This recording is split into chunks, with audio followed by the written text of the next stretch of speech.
నమస్కారం మిత్రులారా, నేను మామిడికాయలను 3 పద్ధతుల్లో మాగబెట్టినటువంటి పండబెట్టినటువంటి విధానాన్ని చిన్న వీడియో రూపంలో చూపెట్టేటువంటి ప్రయత్నం చేస్తాను.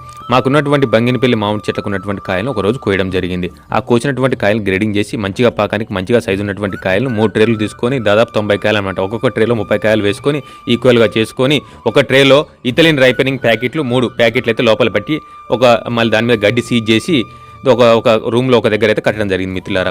ఇంకొక ట్రేలోనేమో ఏమి వేయకుండా గడ్డితోనే సీజ్ చేసి మళ్ళీ వేరే రూమ్లో ఒక దగ్గర కట్టడం అయితే జరిగింది మిత్రులారా. ఇంకో ట్రేలో మళ్ళీ 30 కాయలు మంచిగా సైజు ఉన్నటువంటి కాయలు అన్నింటిలో సమానంగా తీసుకొని గడ్డి పరిచి దాంట్లో మంచిగా పండినటువంటి పాకానికి వచ్చినటువంటి పండును తీసుకొచ్చి ఒక ట్రేలో కాయల మధ్యలో అయితే పెట్టడం జరిగింది మిత్రులారా.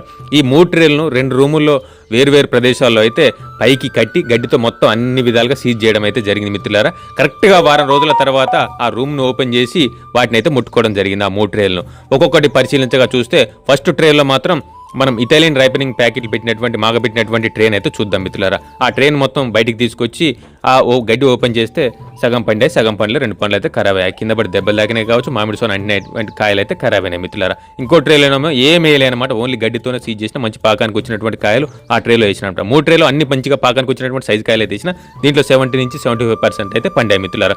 ఇంకొక ట్రేలో మాత్రం మంచిగా పండినటువంటి మామిడి పండు కాయల మధ్యలో వేసినటువంటి ట్రేలు తీసుకొచ్చి చూస్తే దాంట్లో కూడా మంచిగానే పండాయి మిత్రులారా. 60% వరకు అయితే ఆ మామిడి పండ్లు అయితే పండాయి మిత్రులారా. ఏది ఏమైనా సరే మంచిగా సైజుగా మంచి పాకానికి వచ్చినటువంటి కాయలు వాటంతట అవే ఆటోమేటిక్గా పండుతాయి మిత్రులు, సహజ సిద్ధంగా పండుతాయి. మనం ఏ ప్యాకెట్ వేయాల్సినటువంటి అవసరం లేదని అయితే ఈ వీడియో ద్వారా నాకైతే ఒక అనుభవం అయితే వచ్చింది.